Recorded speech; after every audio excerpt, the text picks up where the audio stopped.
We are thrilled to be here, Trier and I. We're just going to jump right in and talk to you all about radical candor. But first, I want to introduce Trier, who's my co-founder and who's the CEO of Just Work. One of the things that I learned after Radical Candor came out is that very few people change their behavior just because they read a book, no matter how good the book is, no matter how much they love the book. And so Trier and I are partnering to create a company that's going to help leaders put the ideas in the book Just Work into practice.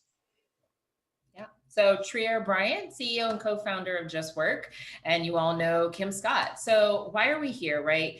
So workplace injustices get in the way of a simple desire that we all really want to do. We just want to do our jobs and do it well.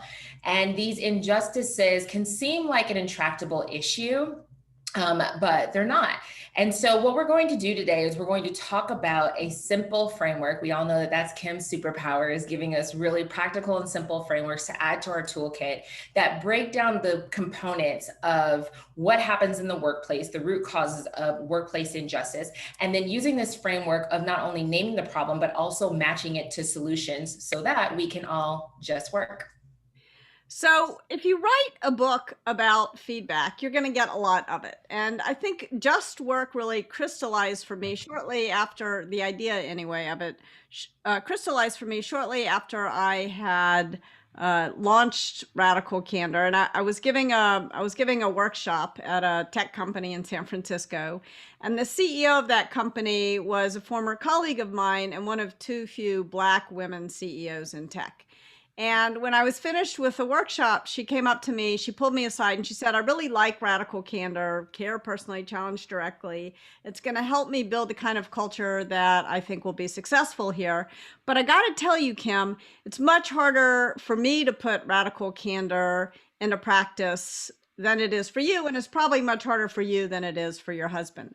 She said, "As soon as I give someone even the most compassionate criticism, even the gentlest, kindest, most compassionate criticism, I get slimed with the angry Black woman stereotype."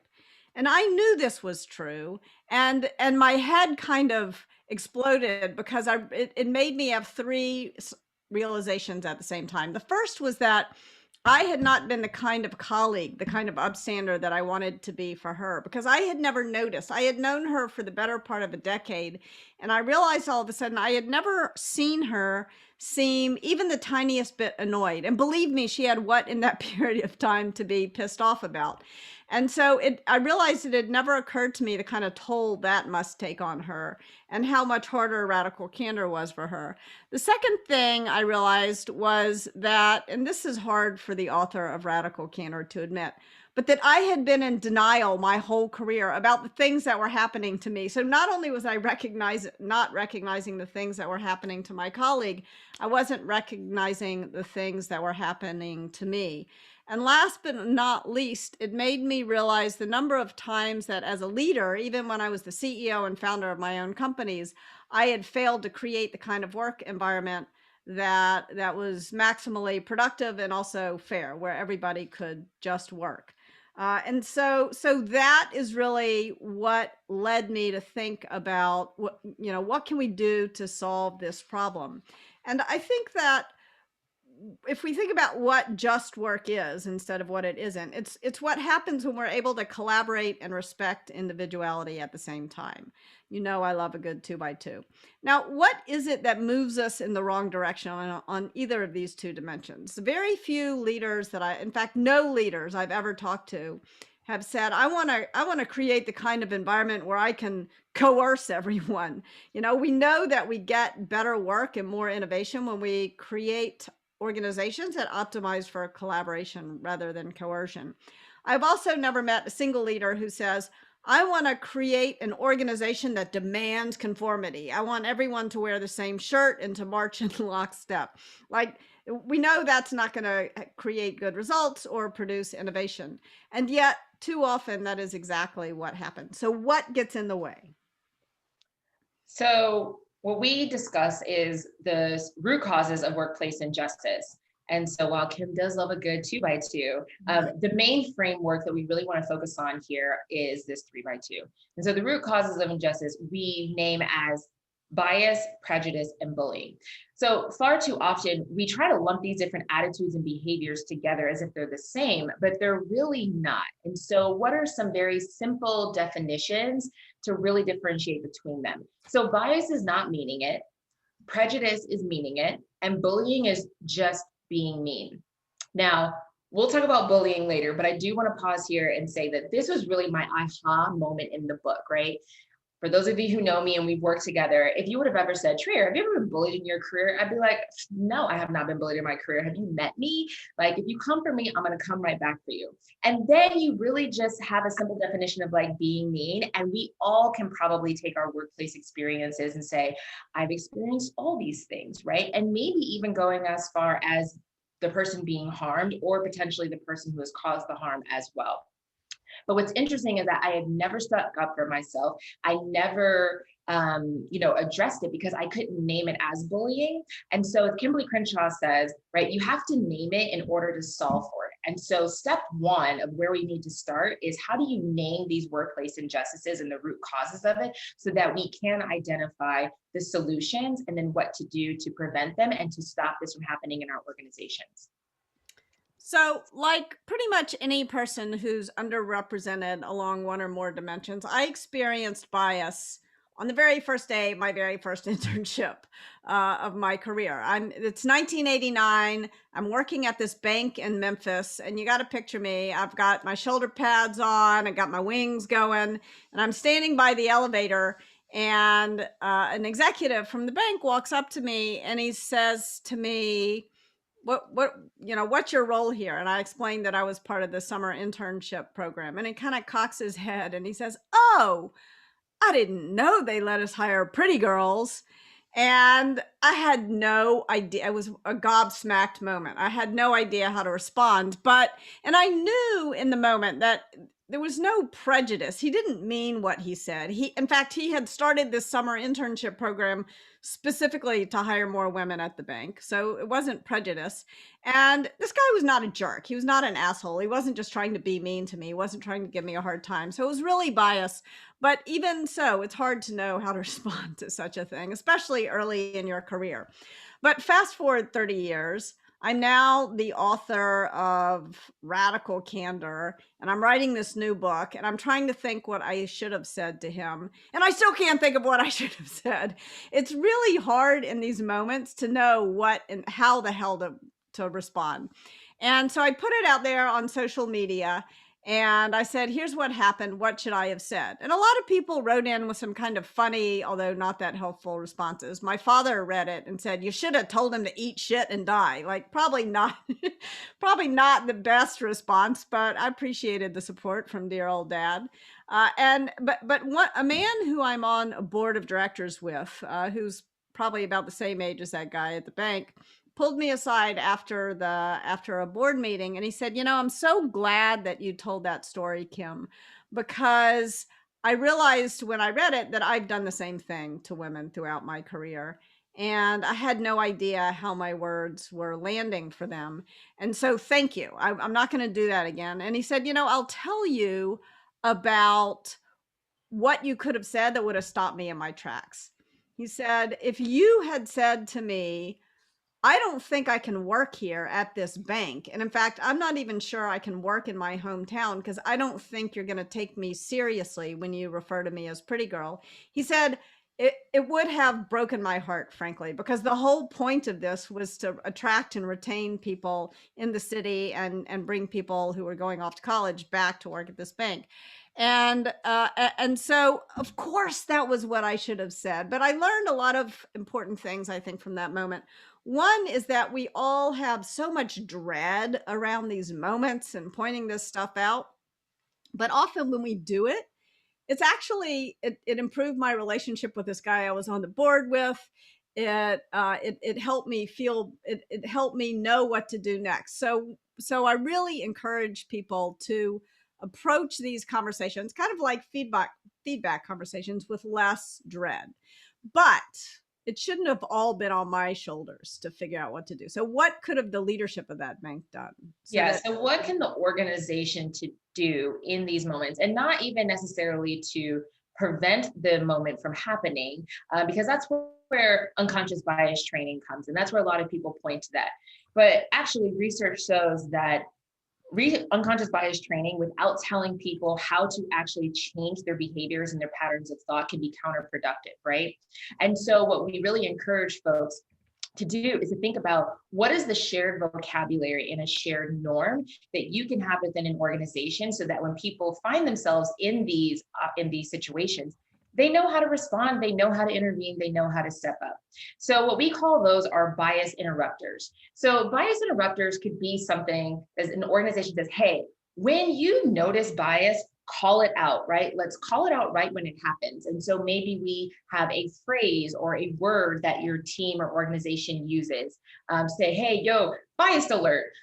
Or what we have instituted and some other teams is like a purple flag, because we all know like what a red flag or a yellow flag they mean in a meeting. So it's like a purple flag. Purple flag is bias. So you can throw a purple flag and say, hey, purple flag, everyone knows, oh, there was bias. But then what happens after that? Because it can be uncomfortable for some if you're calling out bias and, stopping it in that moment. So what's a signal? So what is the norm that happens after you have that bias interrupt, you interrupt that bias of how to respond? And so the norm that we recommend is, if you're the person that might be being flagged for the person who is, exhibiting that behavior or action, to say, hey, thank you for pointing that out. I apologize. You note it, and then, you can correct that moving forward. But a lot of times we actually may not understand it. So then the norm should be, hey, thank you for pointing that out. I'm not quite sure understanding like what you're flagging, but let's talk about it after the meeting and keep going. Because of course we still want to get shit done fast, right? And so as you start having more diverse teams, your proximity to working with people who have different identities than you, different intersections, is going to increase the amount of bias that will creep up within those situations, right? It's going to happen. But if we stop and have those conversations, that we're going to slow down work and then people are not going to want to call out bias. But we do have to disrupt it, we have to interrupt it, and then we can have the conversation afterwards so that people can really understand. The other thing there is that this is where organizations can really create learning moments, right? So you want to create that learning moment within the organization where you understand, you call it out, and then how do you communicate that more broadly to the organization so everyone can learn and then reinforce the change behavior that can come from the bias that was called out.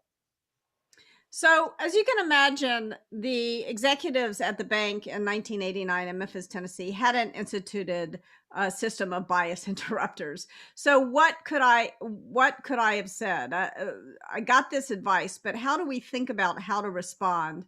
Or if you're the upstander, if you're standing next to someone and you observe it, how do you respond to bias? I think a simple way to think about this is an I statement, where, as the guy I was on the board with explained, say, "I don't think you're going to take me seriously when you're calling me pretty girl." So it invites the other person in to understand things from your perspective. It's not a big escalation, and in fact, with the I statement, you're owning your perspective and you're inviting the other person in to understand things from your perspective, whether you're the upstander or the person harmed. But unfortunately, of course, it's not always bias. Even though we like to believe it's all unconscious bias, sometimes there's quite a conscious prejudice going on. Yeah. Sometimes we encounter individuals who actually consciously believe in the offensive stereotypes that they may be, exhibiting. So I had the opportunity to be on the hiring panel at a company. We were hiring another talent acquisition leader, and we interviewed several candidates that day. And one of the candidates that we interviewed was a Black woman who came and interviewed, and she was wearing her natural hair out the way that I'm wearing mine, and it was absolutely beautiful. And she was also, after the interview, I thought, the most exceptional candidate by far that we had seen. So fast forward to the end of the day, when we were in the debrief, we were talking about the feedback on all the candidates, and it was very clear that this Black woman was the top candidate and her feedback was exceptional across the board. As we were going through and providing feedback and commentary on our experience in the interview, the hiring manager said, yeah, she's really strong, but I'm not quite sure that we're going to be able to hire her. And I really wanted to dig into that because I wasn't expecting that from the hiring manager after everyone had such positive feedback. And I was like, well, what would be the hesitation? And this woman who was a hiring manager, who was a white woman, said, well, Trier, we can't hire her and put her in front of the business. Her hair doesn't look like yours and mine. Now, let me just tell you, at that moment, I was not wearing my natural hair out. I was wearing my weave-in extensions. And that's not what my hair really looked like. And so, in that moment, that was prejudice. At first, I thought it was bias, but she really dug into it and she meant that. Like, she did not think that we could hire a Black woman wearing her natural hair out and put them in front of the business. So, what could have been and what could have happened in that organization? What could they have had to prevent this from happening, right? And so, what we call this is a code of conduct. And so it's a code of conduct, but what it really is what do you have within your organization that has something with teeth in it that your leaders and that all employees can hold each other accountable to, of what is acceptable behavior and what can be said within the organization. And so this is harder than bias, right? Because people can believe whatever they want, but they can't do whatever they want and they can't impose their prejudice beliefs on others. And so what this code of conduct helps us create is a clear line that lets people know what they can and cannot do in the workplace, right? And so it re-emphasizes respect for individuals and their work, and not making the type of commentary of not hiring someone because of their hair, where I assure you, how someone wears their hair was nowhere in the job description. Nor should it have been. So let's imagine that I was on Trier's team at that point, and I wanted to be an abstainer. I didn't want to put the burden for confronting this on Trier. What I could have used was what we call an it statement. So an it statement can appeal to a code of conduct if there is one. It is an HR violation too. But even if there's not a clear code of conduct at the company, I could have said it is illegal not to hire someone because of their hair. And I also could have appealed to common human decency or common sense. Like, it is ridiculous not to hire the most qualified candidate because of her hair. So the it statement, unlike the I statement, which invites someone in to understand things the way you understand them, an I statement kind of holds up a mirror. The problem with prejudice is when you hold up a mirror, the person's going to smile and say, yeah, man, I like what I see. And so you've got to say, you may like what you see, but you can't impose that on someone else, that belief. Now, moving on to bullying, which I said was my aha moment, as my auntie Oprah likes to say, in the book, right? And so bullying was really profound, again, because being mean. But what are some examples of how that may look like in the workplace? So I was actually hired by a tech company, and one of the reasons I was hired was to come in and build the organization's first diversity recruiting team. And as you all know, when you come in and you build a new team, in order to support that new team, you may be taking resources and budgets from other places and responsibilities from other places for this team to now be, managed and have the scope of. And so by doing that, the Women Engineering Employee Resource Group, they were previously responsible for Grace Hopper, as you all know, is the largest conference for women in computing that a lot of organizations go, build relationships and meet a lot of great women engineers. And so, but with the establishment of this new diversity recruiting team, that responsibility got transitioned over to my team. However, the senior woman engineer that led the employee resource group for women in the engineering department did not like this. And so she definitely came after me and my team for this. So fast forward, we went to the conference. It was great. We got accolades and great feedback from the CEO. We hired more women engineers from the conference by double digits than any other previous year. And even though my team did an exceptional job, I always tell my team, hey, even if we got a 90% on that, let's still focus on that 10% that we can do better. And so we had a debrief when we got back. When we got back, we invited the 50 plus folks that went to the conference. And in the debrief, there was a corner of women who were very negative in their feedback and were giving a lot of negative feedback. And it was really just kind of setting a different tone in the meeting. After the debrief happened, though, my team came up to me and said, Trier, those people that were giving feedback that were in the corner around that leader, that was the women's engineering ERG lead, they didn't even go to the conference. She had brought them to the debrief and given them negative feedback to share to just kind of like infiltrate that, but they didn't even attend the conference.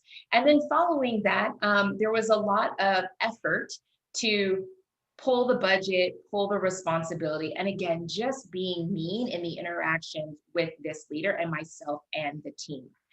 But again, like, how do you prevent this from happening? How do organizations prevent this harm from happening within our organizations and bullies? And I can say, as a previous chief people officer, VP of people, leading your people organizations that should be responsible for this is an area that is really, really hard. And I can also admit where I have failed and had to have done better. But when we talk about what organizations and leaders can do, it comes down to consequences, right?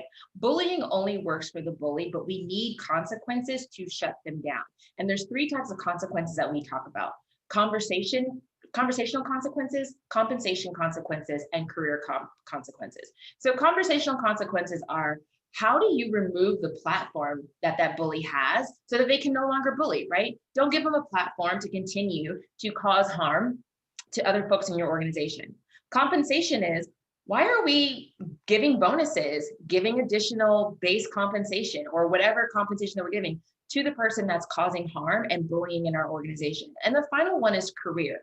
Career consequences could be, are we promoting the bully? Are we making them a manager? Definitely hope not. Are we giving them a broader scope and responsibility? And this can be really challenging because a lot of times in organizations, people may call them like the brilliant jerk, right? We know that they're high impact. We know that they're really critical to the business. And so we kind of turn the other way because they are making such an impact, but it is not worth that of the detriment they're making to the people in the organization and the harm they're causing by bullying. And if we can't correct that behavior or change that behavior, then the final career consequence is removing them from the organization. So let's imagine again that I was a colleague of Trier's, and that Trier's bosses at this company hadn't created consequences for bullying. So how could I have been an upstander? I think that the idea here is a you statement. I could have said, you weren't even at the conference. So, and the feedback you're giving is not feedback. It's what I call obnoxious aggression, right? And so that's a you statement. Now, I learned about a you statement actually from my daughter when she was in 3rd grade. She was getting bullied, and I was advising her to use an I statement, which parents often do with their kids. I was saying, why don't you tell this kid, when you do this, I feel sad. And she kind of banged her hand on the table and she said, Mom, he is trying to make me feel sad. If I tell him he succeeded, it's like giving him a cookie. Why would I do that? And I realized she was exactly right. And there was some wisdom to bring into the workplace here too. So the issue with an I statement is that it's sort of gentle and it invites the other person in to understand things from your perspective. A you statement pushes them away. You can't talk to me like that. Or a more gentle version is, what's going on for you here? The idea of a you statement is you put the onus on the other person to explain themselves. You get out of a a submissive stance and you step forward into the conflict with your you statement. So this is the simple framework where we talk about the root causes of workplace injustice, so we can differentiate between them, between bias, prejudice, and bullying, so we know how to respond most effectively depending on what happens and our role that we play. But there's another problem to consider. What happens when power enters the equation? And this, I think, is really important for all of you, because when you start a company, when you found a company, you may not think about it this way, but you're kind of creating almost, I mean, hopefully it's not this bad, but it's almost like a Milgram prison experiment. You're designing systems that are going to really impact the way that the people in your organization behave. So what happens when power enters the equation unless a leader is very conscious about not allowing this to happen? This is when 3 related but very different problems emerge. And so this is when we see discrimination, harassment, and physical violations. So again, first we want to name the problem so we can make sure that power doesn't corrupt our teams and organizations. So when we have bias and prejudice plus power, we get discrimination. When we have bullying plus power, we get harassment, and touch plus power is when we get physical violations. So going back to the hair story, the prejudice story that I previously said, that hiring manager had the power to make the hiring decision. And that woman ultimately did not end up getting the job, and we did not hire her, right? So that's where you have the power. So prejudice turns into discrimination. And just to let folks know, if you're not familiar, how often this has actually happened, is that California was the first law to pass legislation making it illegal for organizations to discriminate against individuals due to their hair, called the Crown Act. And so, that might be surprising to folks, but this has actually happened. But this happened at a time when that legislation was not in place. But what that organization that this has happened in, we did follow up. I did go and escalate this to the chief diversity officer who I had a reporting line to. And what we did is that we came back, we acknowledged the issue. The hiring manager got training, got counseling, but more importantly, we rolled out training to the entire recruiting organization so that as recruiters were running their debrief, if this were to happen again, then someone could interrupt that prejudice and stop that from happening, right? So it's interesting because Kim and I have had conversations. When I first told her that story, I said, well, I was an unsuccessful upstander because the woman didn't get hired, but I'm very confident that that's an organization where no one has been discriminated because of their hair, because then we went and we put the mechanisms in place to prevent that from happening again. So other things that organizations can do when we talk about discrimination is we call out bias quantifiers. And this is really interesting, especially for tech leaders, right? We all say we are so data driven. We want to make data decisions and all of this data. Everyone loves data. Yet we know that we are all reluctant. Leaders are very reluctant to actually quantify and measure their bias, right? So you want to have data for everything else, but we need to actually have the data and quantify and measure that bias. And so that can be done across the entire employee life cycle, from hiring, who you're interviewing, who you're extending offers to, who you're hiring, who you're paying, who you're promoting, who you're mentoring. That's a big one that a lot of folks really kind of forget about. Look at the people that you're investing in and who you're mentoring. Are you mentoring folks that look different than you and that have different experiences, right? And so how are we quantifying that bias so we know exactly where to go and then address those issues?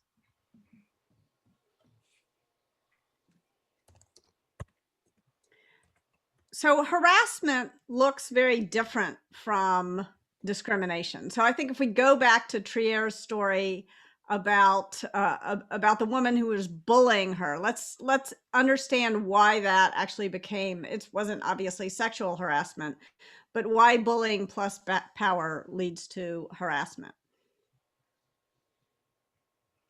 So with checks and balances, right? We need to have checks and balances in place. And that's ultimately, like there should be no unilateral authority. So we want checks and balances in place so that no one person has that authority to have the power to make all these calls. And again, this comes back to all the decisions that your leaders and your managers may have, again, across the employee life cycle. But in that particular story, that person went and put really negative feedback in my reviews, and it was called out. And it was really a very noisy type of a thing where this person had a lot of unilateral authority as far as who was hearing the feedback, and for no checks and balances to be like, well, let's ask other people what's going on in this situation. And so we want those checks and balances in place so that, again, we have no unilateral authority. The one thing that I do want to call out in this situation, though, is that in some organizations, they do a really good job of thinking about checks and balances, looking down at the organization, right? Making sure that everyone underneath the executive team, that there is no unilateral authority. Where we can do a better job, and you should reflect on if you have this, is what happens at the executive level, right? What happens when your head of HR or your head of people, what happens if the CEO is the bully? What happens if your CFO is the bully? And you're seeing these workplace injustices at the executive level. What does checks and balances mean at that level? And who should go and talk to folks at that level, and making sure that we're thinking about your direct reports at the most senior level so that they also have the opportunity to have those mechanisms in place that can protect them as well. So in other words, you often have an organization within a company, for example, often engineering, has ultimate power. And if an engineering leader says something, there's nowhere to appeal. And so you got to make sure that it's possible to appeal. But what do physical violations look like? What do physical violations look like? I'm going to tell you kind of a mild physical violation that I experienced. I was giving a talk at a tech company to a particular leader's team. It's about 500 people. And I was warned that this leader did not have many women on his team, and he didn't have a lot of use for hiring women on his team. So I kind of had a sense of what I was walking into, but I wasn't prepared for what happened. So 500 people in the audience. I walk in with my two colleagues, both of whom are men, and he introduces the first guy, shakes his hand, introduces the second guy, shakes his hand. Then he introduces me, and he makes this like weird low bow and grabs my hand and kisses it, but he doesn't like just kiss it. He practically licks it. And so it's like disgusting. It was all I could do not to wipe my hand on my sweater or my pants in front of everybody. And this he felt empowered to do this because he had positional authority over me, and because he was really trying to kind of humiliate me because he didn't want me to be there. And so what could the organization have done? What could the leadership of that organization have done to prevent that kind of thing, or at least to try to, maybe they couldn't prevent it, but at least to try to prevent him from behaving that way. This is where you need a very clear culture of consent, and you need to apply it to simple gestures as well as more complicated ones. And it's very simple, really. It is the responsibility of the person who is touching someone else to know whether the person wants to be touched in that way. And if they don't want to be touched that way, or if you're not sure, don't touch. So if you're not sure somebody wants that neck massage, like, don't go give them the neck massage. It's not really that complicated. And yet it happens all the time. And you've got to have these trusted reporting systems. The problem in this case, well, there were two problems in this case. One was that there was nowhere for me to go to say that this guy had done the thing, other than to go talk to him directly, which was not especially helpful. I did that, but he didn't get it, shall we say. And the second problem was that this happened in front of 500 people, and not a single person came up to me later and said, gosh, that was weird. I'm sorry. Are you okay? And so this really speaks to the importance of the upstander. Everybody has a role to play in identifying these problems. Now, I want to tell you a story about one of my favorite leaders in Silicon Valley, Alan Eustace, who explained why it's so important that everybody understands the role in a very simple way. He would stand up in front of his team, a couple thousand people, and he would say, if you are underrepresented and you have experienced bias or prejudice or bullying just in the last week, I want you to raise your hand. And 100% of the underrepresented people in the room raised their hand. And then he would say, if you are not underrepresented and you have expressed bias or prejudice or bullying in the last week, I want you to raise your hand. And of course, nobody raised their hand. And he kind of laughed and he said, do you see the problem? Do you notice the problem? I'm going to throw a purple flag on myself. See is a problematic sort of ableist word. But the issue is that we can't fix problems that we refuse to notice. So everybody has a role here. Yeah. And so the first role is the person who's harmed, right? And so this is the one where you get to choose a response. But this is the only role where we really feel like you have a choice, right? Because I think that we've all been there in those moments where we have been the person harmed and we just don't have the energy that day in that moment to call it out. And that's okay. Maybe we revisit it later. Maybe we delegate it to someone else to, to respond, but you have a choice. And so when we talk about a lot the default to silence, if you choose not to respond as a person being harmed, that's okay. You have that choice, but we want people to make that choice and not have the silence be the default because you don't know how to respond. So as a person harmed, your role is to choose a response, but if you choose not to, that's okay. Sometimes we're the observer and hopefully the upstander. And if you want to be an upstander, you've got to intervene. You do not have this choice to remain silent. At the very least, even if you don't feel that you have the authority or the power that it would be effective for you to directly confront the person who did the said or did the problematic thing, you can go up to the person who was harmed later, and you can say sort of like, I wish someone had done in that when the guy slobbered on my hand. You can say, you know, that was creepy. Are you okay? So you can always intervene in that way.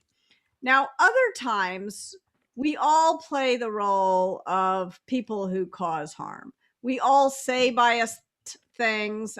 We can talk in the Q&A about times when I, as a leader, have failed to respond in a way that would protect others. And in this case, we really, our obligation is to listen to what we're being told and to address it, and make sure that we're making things right.